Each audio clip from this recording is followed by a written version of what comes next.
नमस्कार दोस्तों, पिछले साल अप्रैल के महीने में रामनवमी के समय कुछ लोग पकड़े गए गौ हत्या करते हुए आगरा के शहर में। इसकी वजह से आगरा में उस वक्त कम्युनल हिंसा भी छिड़ गई थी। ये इकलौता ऐसा इंसिडेंट नहीं है। अगस्त 2022 में भी ऐसा ही कुछ हुआ था। उत्तर प्रदेश के कनौज डिस्ट्रिक्ट में एक शिव मंदिर के सामने किसी आदमी ने मीट फेंक दी और उसकी वजह से हिंसा छिड़ गई। ऐसा ही कुछ मई 2020 में भी हुआ था। कोयम्बटूर मंदिर के सामने किसी ने मीट फेंक दी। फरवरी 2024 उत्तर प्रदेश के मुरादाबाद में कुछ लोग गौ हत्या काउस की स्लॉटरिंग करते हुए पकड़े गए। ये सारी खबरें सुनकर एक चीज आपके दिमाग में जरूर आएगी, आखिर ये कौन लोग हैं जो हिंदुओं की भावनाओं को ठेस पहुंचा रहे हैं और हिंदुओं को भड़काने की कोशिश कर रहे हैं। इसका जवाब वो नहीं जो शायद आप सोच रहे हो। पहली खबर का न्यूज आर्टिकल देखिए। यूपी पुलिस के अनुसार गौ हत्या के पीछे असली जिम्मेदार थे हिंदू महासभा के कुछ कार्यकर्ता जो हिंसा भड़काना चाह रहे थे। दूसरी खबर, शिव मंदिर के सामने मीट फिकवाई चंचल त्रिपाठी नाम के एक आदमी ने। इसने एक मुस्लिम कसाई को इसके लिए 10,000 रुपए दिए थे। इसके पीछे कारण था कि ये वहां के SHO हरिश्याम सिंह के खिलाफ बदला लेना चाह रहा था। तीसरी खबर, कोयम्बटूर के मंदिर के सामने मीट फेंकने वाला आदमी था हरिराम प्रकाश, एक unemployed civil engineering graduate. Police के अनुसार ये मेंटली डिस्टर्ब था। चौथी खबर, गौ हत्या के पीछे मुरादाबाद में यूपी पुलिस ने अरेस्ट किया 4 लोगों को, जिनमें से एक था बजरंग दल का लीडर। ये एक मुसलमान आदमी को एक झूठे केस में फंसाने की कोशिश कर रहे थे, इसलिए इन्होंने खुद गौ हत्या कर दी। हैरानी की बात यह कि ये काम करने के लिए इन्होंने खुद एक मुस्लिम आदमी की मदद ली। इन खबरों के पीछे की सच्चाई सुनकर अगर आप हैरान हो रहे हो तो आराम से बैठ जाओ। अगले आधे घंटे में जो मैं सुनाने वाला हूं, अपनी आंखें और कान खोलकर ध्यान से सुनना। हमारे देश में एक भयंकर माफिया चलाया जा रहा है व्हाट्सएप और मीडिया के जरिए, जिसका सिर्फ एक मकसद है, सभी हिंदुओं को ब्रेन वॉश करना और तानाशाह के हाथों कठपुतली बना देना। मैंने पिछले वीडियो में समझाया था दोस्तों कि कैसे किसी भी देश का कोई भी डिक्टेटर हो, वो हमेशा देश की मेजॉरिटी कम्युनिटी को अपना टारगेट बनाता है। भारत के केस में मेजॉरिटी कम्युनिटी है हम हिंदुओं की, और हमें ब्रेन वॉश करने के लिए जो व्हाट्सएप पर माफिया चल रहा है वो 4 डिपार्टमेंट्स पर काम करता है। पहला डिपार्टमेंट जो आपके अंदर गर्व और अहंकार भरता है। कहा जाता है कि आप हिंदू कितने महान हो। Specially so called upper caste हिंदुओं को एक गर्व दिया जाता है। चाहे आपने कुछ पर्सनल लाइफ में अचीव किया हो या ना किया हो, आपको कहा जाता है कि आप महान हो क्योंकि आप इस जात, इस धर्म में पैदा हुए हो। हिंदू धर्म में जिस व्यक्ति का जन्म होता है वो व्यक्ति बहुत ही भाग्यशाली होता है। दूसरा डिपार्टमेंट कहता है कि आप पर सदियों से अत्याचार हुआ है, ये देखो आप कितने बड़े विक्टिम हो। तीसरा डिपार्टमेंट, आप खतरे में हो, देखो हमें उन लोगों से खतरा है, वो कभी भी आकर हमें खत्म कर सकते हैं। और चौथा डिपार्टमेंट जो नरेंद्र मोदी को मसीहा बनाता है, आपको कहा जाता है कि अगर आपको कोई बचा सकता है तो सिर्फ वही एक इंसान है जो आपको आकर बचाएंगे, इसलिए सिर्फ उन्हें ही वोट दो। दुनिया का सबसे बेस्ट प्राइम मिनिस्टर है। बाप जो पैदा किया उससे बड़ा मोदी है, उतना वो भगवान है। भगवान भारत भी भगवान का वरदान बन के आए हैं। इस वीडियो में तीसरे और चौथे डिपार्टमेंट को गहराई से समझते हैं, ये जानने के लिए कि लोगों को क्या क्या दिखाया जाता है उन्हें ब्रेन वॉश करने के लिए।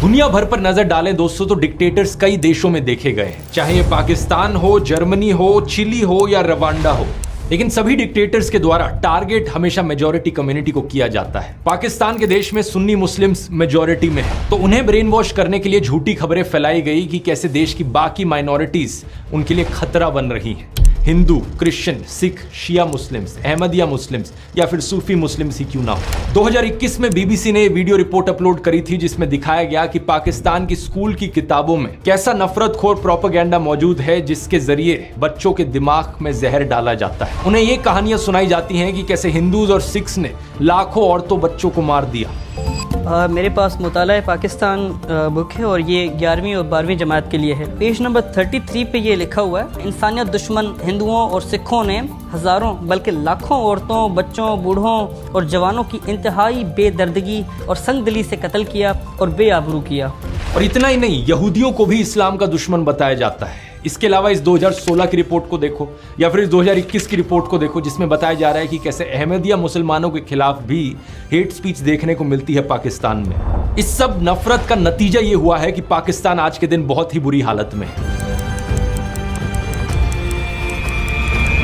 पिछले साल की वर्ल्ड बैंक रिपोर्ट देखो, 40% पाकिस्तानीज बिलो पॉवर्टी लाइन है। बेरोजगारी एक बहुत बड़ी मुसीबत बनी फिर रही है और कुछ ही दिन पहले IMF ने बताया कि पाकिस्तान में इस फिस्कल ईयर में नियरली 25% की इन्फ्लेशन देखी जाएगी। पाकिस्तान की मेजॉरिटी कम्युनिटी सुन्नी मुस्लिम्स को इस नफरत के जाल में फंसकर ब्रेन वॉश होकर क्या मिला? एक ऐसा देश जो रहने लायक नहीं है, जहां लॉ एंड ऑर्डर का कोई नामो निशान नहीं है। मेजॉरिटी कम्युनिटी के अंदर एक डर की भावना जगाने के लिए किस तरीके का खबरों के साथ खेल खेला जाता है, इसका एक अच्छा उदाहरण देखने को मिलता है आज से 100 साल पहले अमेरिका में। साल 1919 की बात है। वॉशिंगटन में एक 22 साल का ब्लैक क्रिमिनल कुछ लोगों पर हमला करता है और चोरी करता है। जिन लोगों पर हमला किया जाता है उनमें से एक स्कूल टीचर थी जो खुद एक ब्लैक औरत थी। इस इंसिडेंट को लेकर एक इंटरेस्टिंग बात यह है कि वॉशिंगटन के जो सारे अखबार थे उस वक्त के, वो या तो इस खबर को रिपोर्ट ही नहीं करते या फिर इसे पूरी तरीके से दबा देते। लेकिन 5 दिन बाद सेम शहर में सेम क्रिमिनल जब एक व्हाइट औरत पर हमला करता है तो सारे अखबारों की ये फ्रंट पेज खबर बन जाती है। इसकी वजह से अगले कई हफ्तों तक वॉशिंगटन में दंगे देखने को मिलते हैं ब्लैक्स और व्हाइट्स के बीच में। 39 लोगों को मारा जाता है और 150 से ज्यादा लोग जख्मी हो जाते हैं। जो एक्चुअल क्रिमिनल था इस केस में, उसका अरेस्ट सिर्फ 1 साल बाद ही देखने को मिलता है जब वो कोई एक नई चोरी करता है। वॉशिंगटन पोस्ट जो उस वक्त भी एक अखबार था, वो 100 साल बाद 2019 में उस इंसिडेंट को लेकर खेद जताता है। आर्टिकल में लिखता है कि उन्हें रिग्रेट है अपने रेशियल पास्ट को लेकर। आज दोस्तों ऐसी ही कहानियां हमारे देश में दोहराई जा रही हैं। कुछ महीने पहले आपने एक खबर सुनी होगी श्रद्धा वालकर की, एक हिंदू औरत जिसे बहुत ही बेरहमी से मार दिया गया उसके मुस्लिम बॉयफ्रेंड आफ्ताब अमीन पूनावाला के द्वारा। शॉकिंग बात यह थी कि इसमें इसकी बॉडी को काट कर फ्रिज में रखा था, लेकिन हमारे गोदी मीडिया ने इस एक इंसिडेंट का इस्तेमाल किया सभी मुसलमानों के खिलाफ नफरत फैलाने के लिए। इसकी वजह से national broadcasting and digital standards authority NBDSA ने 50,000 रुपए का फाइन लगा दिया मुकेश अंबानी के चैनल न्यूज 18 पर। 4 शोज जिन्हें एंकर किया गया था अमीश देवगन और अमन चोपड़ा के द्वारा, इन्होंने नफरत फैलाई थी। 1 लाख रुपए का फाइन टाइम्स नाउ नव भारत पर भी लगाया गया इसी चीज को लेकर। इस इंसिडेंट का इस्तेमाल करके सोशल मीडिया पर भी भरपूर तरीके से नफरत फैलाई गई। एक गोदी इन्फ्लुएंसर ने बॉलीवुड एक्ट्रेस सोनाक्षी सिन्हा की फोटो अपलोड करी उनके मुस्लिम दोस्त के साथ। श्रद्धा की खबर को देखते हुए शत्रुघ्न सिन्हा ने दहेज की लिस्ट से फ्रिज को हटा लिया है। सुदर्शन न्यूज ने एक प्रोग्राम चलाया जिसकी हेडलाइन थी मेरा अब्दुल ऐसा नहीं है की हकीकत। एक और गोदी इन्फ्लुएंसर ने ट्विटर पर पोस्ट किया आपका अब्दुल भी वैसा ही है। जी न्यूज ने ट्वीट करके प्रोग्राम चलाया मेरा अब्दुल वैसा नहीं है वालों के लिए सबसे बड़ा सबक है ये केस। और ऑफ कोर्स व्हाट्सएप माफिया ने भी अब्दुल शब्द का इस्तेमाल करके बहुत सारे जहरीले मैसेजेस फैलाए। ये सारे पोस्ट और मैसेजेस सिर्फ एक चीज साबित करना चाहते हैं कि हर एक मुसलमान आदमी एक पोटेंशियल खूनी है। अब्दुल शब्द का प्रयोग यहाँ पर सभी मुसलमानों को डिनोट करने के लिए किया जा रहा था। कुछ ही दिन पहले एक और ऐसी खबर आई कर्नाटका से, जहां पर एक मुस्लिम आदमी फयाज ने एक हिंदू लड़की नेहा को मार दिया। एक बार फिर से ये सारे गोदी इन्फ्लुएंसर्स और व्हाट्सएप माफिया को चलाने वाले एक्टिवेट हो गए और सभी मुसलमानों के खिलाफ नफरत उगलने लग गए। मकसद सिर्फ एक, हिंदुओं को ब्रेन वॉश करो और हिंदुओं के अंदर डर बिठाओ कि हिंदू खतरे में है और हमें अगर इस खतरे से बाहर निकलना है तो मोदी को वोट देना होगा। अब जिन लोगों को ब्रेन वॉश ऑलरेडी किया जा चुका है उन्हें इस चीज में कुछ भी गलत नहीं लगेगा। वो कहेंगे क्या गलत है इसमें, ये मर्डर यहाँ पर हुआ, मुसलमान ने किया, ये सारे मुसलमान ऐसे ही होते हैं। उन्हें अगर आप बोलने की कोशिश करोगे तो सिर्फ 1-2 इंसिडेंट्स है, वो आपको 10 ऐसे इंसिडेंट्स गिना देंगे। शारदा आफ्ताब, नेहा फयाज, साक्षी साहिल खान, निकिता तौसीफ, अरशद प्रभा, अंकिता शाहरुख, रितिका सईद, मानसी दीक्षित, मुजम्मिल, इन सभी केसेस की लिस्ट सुनाने के बाद ये आपसे कहेंगे ये देखो कहा था ना मैंने, ये सारे मुसलमान ऐसे ही होते हैं, ये सारे के सारे पोटेंशियली खूनी होते हैं। क्या है इसके पीछे का सच, इस खबर को देखो। श्रद्धा वालकर के केस के 2 हफ्ते बाद एक और केस हुआ था पांडव नगर में। अंजन दास नाम के एक आदमी को उनकी पत्नी पूनम के द्वारा मार दिया गया और श्रद्धा के केस की तरह उसकी भी बॉडी को काट कर फ्रिज में स्टोर किया गया। इतना ही नहीं, इसके 3 महीने बाद इस खबर को देखिए। नजफगढ़ के पास मित्राऊ गांव में साहिल गहलोत ने अपनी live in partner Nikki Yadav को मार दिया। मारने के बाद उसकी बॉडी को अपने ढाबा में फ्रिज में रखा। सेम दिन उसने एक शादी भी कर ली। इन दोनों केसेस की डिटेल्स बिल्कुल वही श्रद्धा आफ्ताब केस वाली डिटेल्स हैं। सिर्फ एक फर्क है, इन दोनों केसेस में कोई हिंदू मुस्लिम का एंगल नहीं है जैसा उस वाले में। इसलिए आपने इन खबरों के बारे में कहीं सुना ही नहीं होगा और ना ही मीडिया वालों ने इस खबर को चलाया होगा। इस रिपोर्ट को देखिए। बिहार के वैशाली डिस्ट्रिक्ट में अमन कुमार सिंह ने एक 17 साल की लड़की सोनम परवीन को मार डाला। हिंदू लड़का मुस्लिम लड़की, इसलिए गोदी मीडिया इसकी बात करेगा ही नहीं। न्यूज 18 हिंदी की वेबसाइट पर एक खबर जरूर छपी, लेकिन इन्होंने लड़के का नाम नहीं लिखा। बस ये लिखा कि हत्या के पीछे प्रेम प्रसंग की आशंका जताई जा रही है। यूपी के शामली डिस्ट्रिक्ट से इस खबर को देखिए। नाइमा उर्फ ईशा अपने घर से भाग गई गई और एक लव मैरिज करी अंशु के साथ। अंशु एक शार्प एज हथियार से ईशा पर हमला करता है और इसे मारने के बाद उसकी बॉडी कुएं में फेंक देता है। वहां के एसपी ने इंटरोगेशन के बाद बताया कि हस्बैंड अंशु ने अपना गुनाह कबूल किया। रसूलपुर गांव की इस न्यूज रिपोर्ट को देखिए। 20 साल की गुलनाज खातून को जिंदा जला दिया गया एक आदमी और उसके दोस्तों के द्वारा, क्योंकि उसने मैरिज प्रपोजल रिफ्यूज कर दिया था। यहाँ अक्यूज्ड कौन था? सतीश कुमार राय। पिछले साल जब साक्षी और साहिल खान की खबर मीडिया में फैलाई जा रही थी तो उससे कुछ दिन पहले एक और वैसा ही इंसिडेंट हुआ था। बिहार का एक लेबरर रामानुज साहू सूरत गया अपने परिवार से मिलने। उसका अपनी पत्नी रेखा के साथ झगड़ा हुआ और उसने रेखा पर 10 बार चाकू से वार किया। जब उसकी 19 साल की बेटी ने अपनी मां को बचाने की कोशिश करी तो उसने उसे भी मार डाला। नजफगढ़ की इस खबर को देखिए। विपुल सिंह नाम का आदमी खुले में धमकी देता है कि वो मुसलमान औरतों को मोलेस्ट करेगा और मारेगा। दिल्ली पुलिस और एनसीडब्ल्यू ने इस पर कॉग्निसेंस भी लिया। या फिर 5 महीने पहले की कर्नाटका की इस रिपोर्ट को देखिए। 39 साल का आदमी प्रवीण अरुण, इसने अपनी 21 साल की एयर होस्टेस कोलीग आयनाज के साथ दोस्ती करी। जब आयनाज ने इससे कम्युनिकेट करना बंद कर दिया, ये उसके घर में गया और उसे मार डाला। और इसके बाद इसने उसकी मां को भी मार डाला, उसकी बड़ी बहन को भी मार दिया और उसके छोटे भाई 14 साल के उसको भी मार दिया। फिर से हिंदू आदमी है, मुस्लिम औरत है, तो गोदी मीडिया इसकी बात नहीं करेगा, ना ही आपको व्हाट्सएप पर सुनने को मिलेगी। 20 दिन पहले की इस खबर को देख लीजिए। 26 साल की रुखसार उर्फ रिया को उसके लिव इन पार्टनर ने मार डाला और उसकी बॉडी को एक कबर्ड में स्टफ कर दिया। अक्यूज्ड कौन था? विपुल टेलर नाम का आदमी। जब दैनिक जागरण में एक खबर छपी तो इन्होंने लड़की का नाम कहीं मेंशन नहीं किया अपने आर्टिकल में।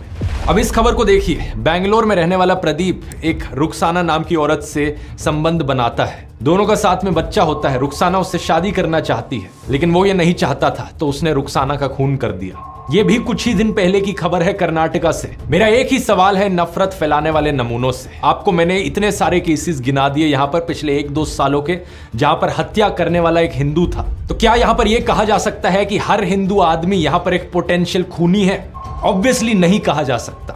देश में 55 से 60 करोड़ हिंदू आदमी रहते हैं। इन 20-30 केसेस को लेकर जनरलाइज नहीं किया जा सकता कि सारे हिंदू लड़के ऐसे होते हैं, और ठीक इसी तरीके से मुसलमानों को भी जनरलाइज नहीं किया जा सकता। देश में रहने वाले करोड़ों मुस्लिम आदमी हैं, सारे के सारे पोटेंशियल किलर नहीं होते। ये एज्यूम करना एक बहुत ही बेवकूफी वाली चीज है और ये आपका नफरत खोर माइंडसेट दिखाती है।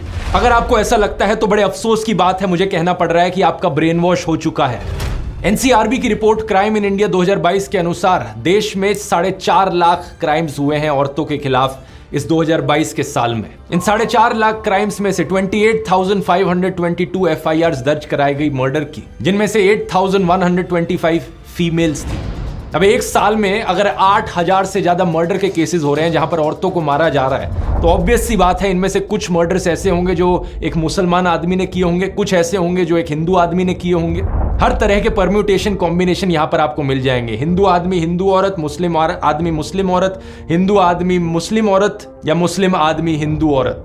और सिर्फ हिंदू मुस्लिम ही नहीं, सभी धर्मों के आपको कॉम्बिनेशन मिल जाएंगे, क्योंकि 8,000 यहां पर बहुत बड़ा नंबर होता है। प्रॉब्लम यह है कि जिन लोगों का ब्रेन वॉश हो चुका है उनकी आवाज सिर्फ तब निकलती है जब उन्हें दिखता है कि हत्या करने वाला एक मुस्लिम आदमी था और जिसकी हत्या हुई वो एक हिंदू औरत थी। लेकिन इन सब लोगों के मुंह पर चुप्पी लग जाती है जब दिखता है कि यहाँ एक हिंदू औरत को हिंदू आदमी के द्वारा मारा गया, या फिर एक मुस्लिम औरत को हिंदू आदमी के द्वारा मारा गया। किसी भी नॉर्मल इंसान में अगर इंसानियत है तो वो इन सभी केसेस के खिलाफ आवाज उठाएगा जहां जहां औरतों का अत्याचार हो रहा है। कोई भी सेंसिबल आदमी यहां पर कहेगा सरकार को कि यहां सारे क्राइम्स को क्यों नहीं रोका जाता जो सारी औरतों के खिलाफ हो रहे हैं। असलियत में सॉल्यूशन ढूंढने की जरूरत है इस चीज को लेकर। ऐसा तो होगा नहीं कि पुलिस एक एरिया को सेफ बनाएगी सिर्फ हिंदू औरतों के लिए और मुस्लिम औरतों के लिए वो एरिया अनसेफ रहेगा। अगर किसी एरिया को सेफ बनाना है तो सभी औरतों के लिए वो सेफ बनेगा ना। सेलेक्टिव आउटरीच इन लोगों का सबसे बड़ा हथियार है। अगर आज मैं जस्टिस की डिमांड करता हूं तो मैं नेहा के लिए भी करता हूं और रुखसाना के लिए भी करता हूं। मैं उन सभी हिंदू और मुस्लिम औरतों के लिए जस्टिस की डिमांड करता हूं जिनके खिलाफ अत्याचार हुआ है। पुलिस को यहां पर स्पीडी इन्वेस्टिगेशन करने की जरूरत है। देश भर में अगर पुलिस वालों की कमी है तो स्टेट गवर्नमेंट्स को यहां पर और पुलिस को रिक्रूट करने की जरूरत है। कोर्ट्स अगर धीरे काम करते हैं तो उन्हें फास्ट ट्रैक ट्रायल करने की जरूरत है। तारीख पे तारीख देना उन्हें बंद करना होगा। और खून करने वाला चाहे हिंदू हो या मुसलमान हो, उन सबको स्ट्रिक्टेस्ट पनिशमेंट दी जानी चाहिए। अब मैं इन बीजेपी वालों को चैलेंज करता हूं कि ये सेम चीज बोलकर दिखाएं। इनका एक भी नेता, एक भी कार्यकर्ता ये सेम चीज बोल नहीं पाएगा, हिम्मत ही नहीं होगी, क्योंकि अगर इन्होंने ये चीज बोल दी तो इनका पूरा का पूरा सिस्टम खत्म हो जाएगा। हिंदुओं को ब्रेन वॉश करने का इनका यही तरीका है और इसके बिना इनका धंधा ही नहीं चलेगा। अरे किसी और धर्म की औरत को लेकर जस्टिस की डिमांड करे वो तो बहुत दूर की बात है, ये हिंदू औरतों के लिए भी जस्टिस की डिमांड नहीं करेंगे अगर इन्हें दिखा कि बीजेपी इन्वॉल्व है कहीं पर। अगर किसी हिंदू औरत को किसी हिंदू आदमी के द्वारा मारा गया किसी बीजेपी रूल्ड स्टेट में, या किसी कल्प्रिट का कोई बीजेपी कनेक्शन निकल जाए, तो इनके मुंह बिल्कुल बंद हो जाते हैं। दिसंबर 2019 में देख लो क्या हुआ था जब farmer BJP MLA Kuldeep Singh को कॉन्विक्ट किया गया किडनैपिंग और मोलेस्टिंग के केस में। इस केस में बहुत से विटनेसेस की मौत हो गई थी और इनके कार्यकर्ताओं ने क्या किया, इनके सपोर्ट में रैली निकाली थी। विधायक जी सरासर निर्दोष हैं, उनको फंसाया जा रहा है। कुछ महीने पहले एक IIT BHU का केस हुआ जहां पर 3 अक्यूज थे, कुणाल पांडे, सक्षम पटेल और अभिषेक चौहान। ये बीजेपी IT सेल की वाराणसी यूनिट का हिस्सा थे। इन्होंने अपनी फोटोज पोस्ट करी थी JP नड्डा के साथ, अनुराग ठाकुर के साथ, UP CM आदित्यनाथ के साथ। क्या लगता है आपको यहां पर किसी हिंदू औरत की इन्हें चिंता थी? बिल्कुल नहीं थी, क्योंकि इस केस में इनके खुद के लोगों पर आरोप लगा था बलात्कारी का। उत्तराखंड का ये केस देख लो, 19 साल की अंकिता भंडारी का। ये एक रिजॉर्ट में काम करती थी और इस रिजॉर्ट के owner farmer BJP politician Vinod Arya के बेटे पुलकित आर्या थे। इस पर इल्जाम लगा कि इसने अंकिता को मोलेस्ट किया और उसकी हत्या कर दी। लड़की के पापा को एक से दूसरे पुलिस स्टेशन तक भागना पड़ा FIR रजिस्टर करवाने के लिए। कुछ एक्शन सिर्फ तब लिया गया जब लोकल न्यूज पोर्टल जागो उत्तराखंड में इस मर्डर को हाईलाइट किया था। लेकिन बाद में पता है क्या हुआ, इस न्यूज पोर्टल के जर्नलिस्ट आशुतोष नेगी को ही पुलिस अरेस्ट कर लेती है, ये कहकर कि इसके इंटेंशंस पर हमें शक होता है। अंकिता भी हिंदू थी, लेकिन क्या व्हाट्सएप पर आपने इस मैसेज को पढ़ा? कभी नहीं पढ़ा होगा, क्योंकि इनका माफिया चल रहा है। श्रद्धा वालकर के केस में तो मुस्लिम ऑर्गेनाइजेशन जमात इस्लामी हिंद ने उसे कंडेम भी किया और किलर को लेकर हार्शेस्ट पनिशमेंट भी मांगी। नेहा फयाज के केस में अंजुमन इस्लाम कम्युनिटी के मेंबर्स ने कर्नाटका चीफ मिनिस्टर को लेटर भी लिखा, ये कहते हुए कि हम अक्यूज्ड फयाज के खिलाफ सीवियर पनिशमेंट की मांग करते हैं। लेकिन जो व्हाट्सएप फॉरवर्ड्स आपके फोन में हर दिन हर शाम को आ रहे हैं, वो व्हाट्सएप फॉरवर्ड्स आपको ये चीजें नहीं बताएंगे, क्योंकि उनका मकसद सिर्फ आपको ब्रेन वॉश करना है। वो सिर्फ आपके दिल के अंदर डर की भावना जगाना चाहते हैं कि आपको डर लगे मुसलमानों से और फिर इस डर के मारे आकर आप मोदी को वोट दो। मुझे बड़ा बुरा लगता है कहते हुए कि हमारे देश के प्रधानमंत्री के पास भी अब और कुछ बचा नहीं है। अब उन्होंने भी अपने भाषणों में ऐसे झूठ फैलाने शुरू कर दिए हैं कि हिंदुओं के अंदर डर बैठे और डर के मारे वो उन्हें वोट करें। ये संपत्ति इकट्ठी करके किसको बांटेंगे? जिनके ज्यादा बच्चे हैं उनको बांटेंगे, घुसपैठियों को बांटेंगे। पहली बात, कांग्रेस के पूरे मैनिफेस्टो में हिंदू और मुस्लिम शब्द का कहीं कोई जिक्र नहीं किया गया है और ना ही वेल्थ रीडिस्ट्रीब्यूशन शब्द आपको पूरे मैनिफेस्टो में कहीं मिलेगा। मेरी बात पर यकीन नहीं होता, आप इनका मैनिफेस्टो खुद जाकर देख सकते हो। कांग्रेस की वेबसाइट पर लिंक मैंने डिस्क्रिप्शन में भी डाल दिया है। Ctrl F करके वेल्थ रीडिस्ट्रीब्यूशन सर्च करने की कोशिश करना, कुछ नहीं मिलने वाला। उल्टा कांग्रेस के मैनिफेस्टो में बात करी गई है एजुकेशन की, हेल्थ केयर की, रोजगार की। इन्होंने कहा है कि ये 22 करोड़ लोगों को गरीबी से बाहर निकालेंगे, करोड़ों नौकरियां देंगे। राहुल गांधी ने अपनी स्पीच में भी ऐसा ही कहा था कि जितने रुपए नरेंद्र मोदी ने अडानी को दिए उतने रुपए ये गरीबों को देंगे, मजदूरों को, किसानों को और युवाओं को देंगे। जितना पैसा उन्होंने अरबपतियों को दिया उतना पैसा हम गरीबों को, पिछड़ों को, दलितों को, आदिवासियों को उठा के दे देंगे। दूसरी बात, प्रधानमंत्री ने बड़ी बेशर्मी से मुस्लिम्स पर वही स्टीरियोटाइप थोप दिया जो इनके व्हाट्सएप माफिया में फैलाया जाता है कि ये मुसलमान तो हमेशा ज्यादा बच्चे पैदा करते हैं। क्या प्रधानमंत्री ये खुद 5 भाई बहन नहीं है क्या? यूपी चीफ मिनिस्टर आदित्यनाथ को देख लो, उनके खुद 3 भाई और 3 बहन है। ये जो परसेप्शन बनाया जाता है कि मुसलमान ज्यादा बच्चे पैदा करते हैं, ये बिल्कुल बकवास परसेप्शन है, क्योंकि सरकारी रिपोर्ट्स को आप देखोगे तो ज्यादा बच्चे पैदा करना इसका फीमेल लिटरेसी से रिलेशन है। लक्षद्वीप में 96% लोग मुस्लिम है, लेकिन वहां की फीमेल लिटरेसी हाई है, इसलिए वहां का फर्टिलिटी रेट बहुत कम है। ऑन एवरेज लक्षद्वीप में एक औरत सिर्फ 1.4 बच्चे पैदा करती है, लेकिन देश भर में यह एवरेज 2 पर है। अब बिहार जैसी स्टेट को देख लो जहां पर फीमेल लिटरेसी सबसे कम है, इसलिए बिहार बर्थ रेट में सबसे ऊपर है। कुछ जगहों पर ये जो लोकलाइज ट्रेंड देखने को मिलता है जहां मुस्लिम्स का फर्टिलिटी रेट थोड़ा सा ज्यादा है बाकी रिलीजन से, इसके पीछे कारण भी लिटरेसी रेट है, क्योंकि हिस्टोरिकली मुस्लिम्स का लिटरेसी रेट हमेशा थोड़ा सा पीछे था, लेकिन अब मुस्लिम्स का बर्थ रेट सबसे तेजी से कम हो रहा है। लेकिन प्रधानमंत्री मोदी को इन फैक्ट से क्या फर्क पड़ता है? उनका तो एक ही फंडा है, झूठ बोलो, झूठ बोलो, झूठ बोलो। हमें सभी हिंदुओं को जागरूक करने की जरूरत है दोस्तों। जब ये डर का माहौल बनाने के लिए इनके पास असली खबरें खत्म हो जाती हैं, तो ये झूठी खबरें फैलाना शुरू कर देते हैं। श्रद्धा वालकर के केस में रशीद खान नाम के एक आदमी का केस निकल कर आया था। एक ऑन ग्राउंड न्यूज रिपोर्टर ने रशीद खान नाम के एक आदमी से बात करी जो श्रद्धा वालकर के मर्डर को जस्टिफाई कर रहा था। उसके खिलाफ एक FIR दर्ज करी गई और जब पुलिस ने उसे अरेस्ट किया तो पता है क्या पता चला? उस लड़के का नाम एक्चुअली में विकास कुमार था। रशीद खान बनने का नाटक कर रहा था वो। एक और ऐसा ही केस सामने आया जब एक फेसबुक पोस्ट वायरल होने लगी राजिया बानो नाम के यूजर नेम के साथ। इस पोस्ट में जस्टिफाई किया जा रहा था कि हिंदू औरतों के खिलाफ कुछ हो तो वो ठीक है, रिवेंज है। कुछ हिंदू अकाउंट्स ने बड़ी आउटरीच करी इसको लेकर कि ये मुसलमान हम लोगों से इतना नफरत क्यों करते हैं। और जब इस चीज का फैक्ट चेक किया गया तो पता लगा कि यूजर नेम गलत था। राजिया की जगह राजिया लिख रखा था और प्रोफाइल पिक के बारे में सर्च किया तो पता चला कि ये राजिया के यूजर नेम के पीछे एक पवन शर्मा नाम का आदमी था। इस बंदे की एक और पोस्ट मिली तो किसी ने कमेंट कर रखा था, शर्मा जी नाम क्यों बदल लिया? तो उस आदमी ने लाफिंग इमोजीज के साथ रिप्लाई किया, पवन भाई अब मुल्ली बनोगे क्या? सॉरी मुल्ला। और इसने रिप्लाई किया, just wait and watch dear. कुछ लोग नफरत के पागलपन में इतने अंधे हो गए हैं कि ये खुद से नफरत की खबरें फैलाते हैं ताकि इल्जाम वहां मुसलमानों पर डाला जा सके, उनकी इमेज को बदनाम किया जा सके। वीडियो के शुरू में मैंने आपको ऐसे ही कुछ किस्से सुनाए थे जहां पर बजरंग दल और हिंदू महासभा के मेंबर्स ने जाकर गौ हत्या करी, और वो भी इसलिए ताकि किसी मुसलमान पर इल्जाम डाला जा सके कहकर कि ये देखो ये मुसलमान लोग हैं जो हमारी गौ माता की हत्या करते हैं। यहां पर एक बहुत बहुत बड़ा खेल खेला जा रहा है दोस्तों। झूठी खबरें कितनी ज्यादा फैलाई जा रही हैं आप यकीन नहीं करोगे। एक यूजर अभिषेक कुमार अपने आप को मोदी का परिवार कहते हैं, ये वीडियो शेयर करते हैं जहां पर कुछ लड़कियां एक आदमी के पीछे भागकर उसे डंडों से मार रही हैं। लिखा जाता है वीडियो कहां से है ये पता नहीं, लेकिन ये देखकर बहुत अच्छा लगा कि हिंदू बेटियों ने लव जिहादियों को सबक सिखाना शुरू कर दिया है। अगर सर्च करके देखोगे वीडियो कहां से है, उत्तर प्रदेश का ये इंसिडेंट है 2018 का, और जिस आदमी को मारा जा रहा है उसका नाम है कपिल चौहान,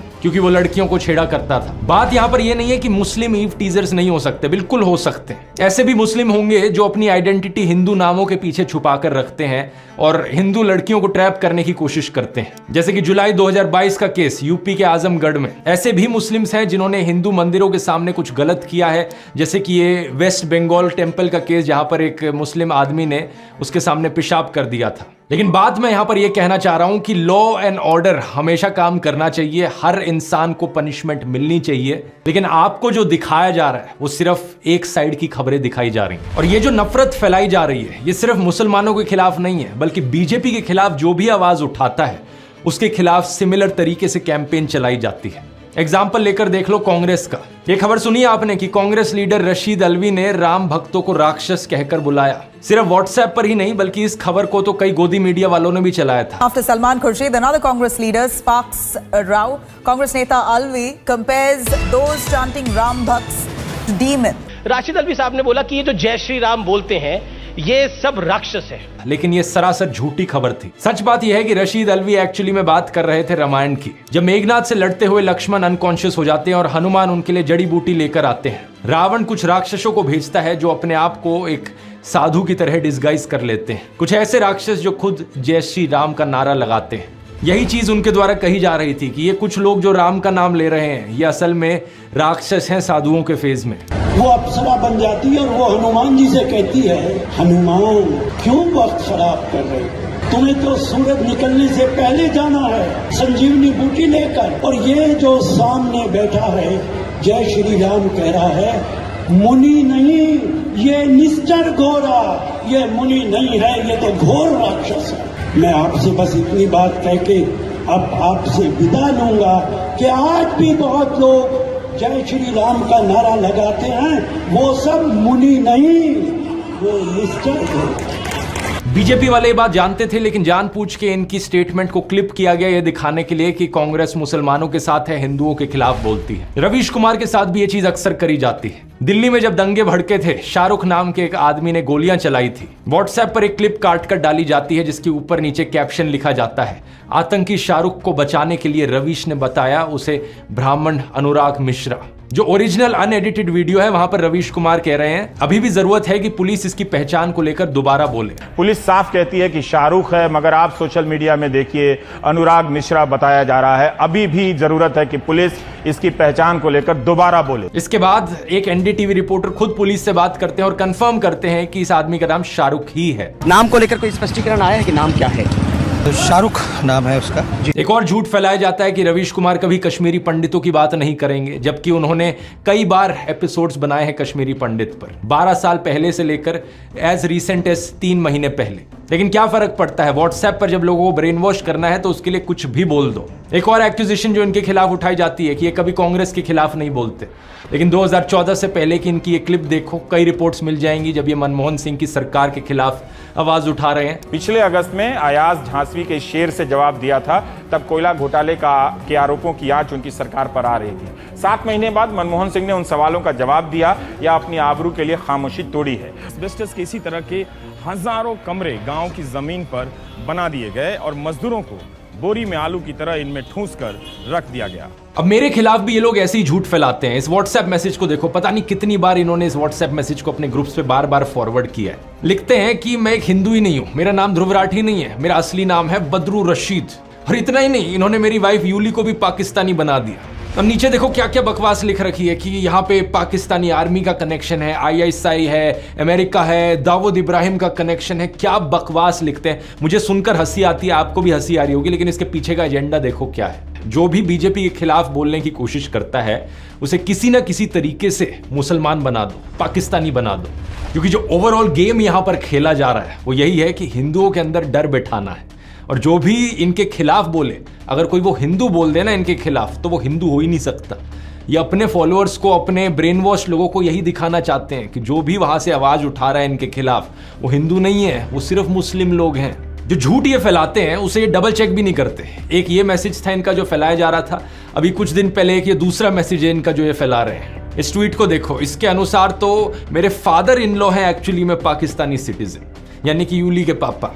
फिर लिखते हैं कि यूली इकलौती बेटी है उनकी। ये चीज भी झूठ है, अगर इन्होंने मेरे व्लॉग्स देखे होते तो इन्हें पता होता कि वो इकलौती नहीं है। मतलब कुछ बिलीवेबल तो हो जो कह रहे हो, लेकिन अनफॉर्चुनेट चीज ये है कि जो लोग ब्रेन वॉश्ड हो चुके हैं इनके माफिया के अंडर आकर, उन्हें इससे फर्क ही नहीं पड़ता। ये एक लॉजिकल सेंसिबल दिखने वाली झूठी कहानियां क्यों बनाने में टाइम वेस्ट करें, जब इनके जो लोग व्हाट्सएप मैसेजेस पढ़ रहे हैं वो इन बेसर पैर की झूठी कहानियों से ही कन्विंस्ड हो जा रहे हैं। व्हाट्सएप माफिया का तीसरा डिपार्टमेंट कुछ इस तरीके से लोगों के अंदर डर बिठाता है कि उनकी सोचने समझने की शक्ति बिल्कुल स्विच ऑफ हो जाती है। इसलिए बहुत जरूरी है लोगों को जागरूक करना इस चीज के बारे में, स्पेशली हिंदू लोगों को जागरूक करना, क्योंकि अगर किसी को सबसे ज्यादा बेवकूफ बनाया जा रहा है यहां पर, तो वो हम हिंदुओं को बनाया जा रहा है। इस माफिया के 2 और डिपार्टमेंट्स बचते हैं, आने वाले वीडियोस में उनको भी गहराई से समझेंगे, लेकिन तब तक काम रुकना नहीं चाहिए। हमारा ये संघर्ष देश के संविधान को बचाने के लिए है, देश के लोकतंत्र को बचाने के लिए। और अगर आप उन लोगों में से हो जिन्हें अभी भी लगता है कि नहीं देश में सब ठीक चल रहा है, देश में कोई तानाशाही नहीं है, तो जरा कुछ दिन पहले की इस खबर को देख लो जरा। सूरत की लोकसभा सीट पर क्या हुआ, कांग्रेस के कैंडिडेट को डिस्क्वालीफाई कर दिया गया और वहां बाकी 8 कैंडिडेट्स ने किसी ना किसी बहाने से विड्रॉ कर लिया, यानी कि इलेक्शन होने से पहले ही बीजेपी ने यह सीट जीत ली। इमेजिन कर सकते हो दोस्तों, लाखों लोग जो सूरत में रहते हैं उनका लोकतांत्रिक अधिकार उनसे इस तरीके से छीन लिया गया। इतना ही नहीं, अरुणाचल प्रदेश में भी ऐसा ही कुछ हुआ। बीजेपी ने 10 सीटें ऑलरेडी जीत ली वहां पर इलेक्शन होने से पहले ही। और इस खबर को देखो, जहां पर दिल्ली में वो चुनाव हारने वाले थे उन्होंने इलेक्शन ही नहीं होने दी एमसीडी की। इससे पहले चंडीगढ़ की इलेक्शन में सीधा सीधा फ्रॉड करने की कोशिश करी गई थी बीजेपी को जिताने के लिए।